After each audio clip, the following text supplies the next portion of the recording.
আমাদের প্রচলিত শিক্ষা ব্যবস্থা আমাদের যা শিখায় তাতে দুনিয়ার সব কিছু হওয়া যায়, মানুষ হওয়া যায়।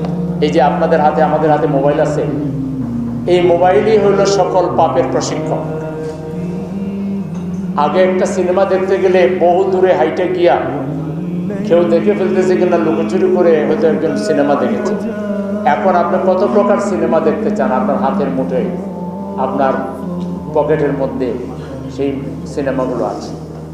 ফলে যেভাবে অপসংস্কৃতির সয়লাভ, জয় জয়কার, আপনি, আমি, আপনার, আমার পরিবার, আমার সন্তান কেউ নিরাপদ না। এইসব জায়গা থেকে ছেলেমেয়েরা ডিরিল্ড হয়ে যাচ্ছে নৈতিকতা থেকে। মা বাবার সন্তান, মা বাবার সম্মান, আল্লাহ, নবী, আখেরাত, আগে যে বক্তব্যে যে শিক্ষাগুলো হতো সেই বক্তব্যের শিক্ষাও এখন আর অনেকটাই নাই। ফলে ভালো মন্দের যে পার্থক্য, কোন কাজটি তার জন্য সঠিক আর কোনটা বেঠিক, এটা শিখবার মতো কোনো জায়গা নেই। আমাদের প্রচলিত শিক্ষা ব্যবস্থা আমাদের যা শিখায় তাতে দুনিয়ার সব কিছু হওয়া যায়, মানুষ হওয়া যায়। এখান থেকে প্রকৃত মনুষ্যত্ব তৈরি হয় না, বিবেকবোধ তৈরি হয় না, চরিত্র তৈরি হয় না। এই অবস্থায় আমাদের সমাজ চলছে।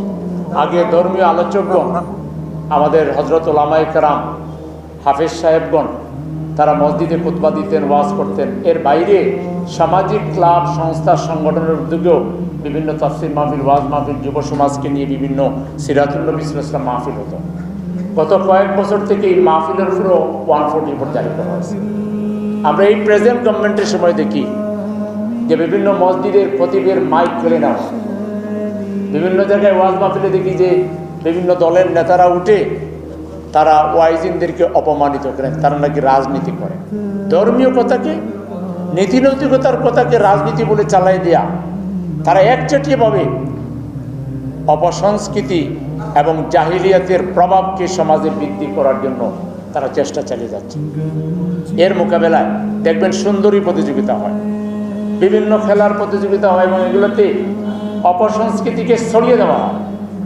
কীভাবে মানে আপনার মিথ্যার সুরসুরি এবং যৌনতার সুরসুরি ছড়িয়ে দেওয়া হয়।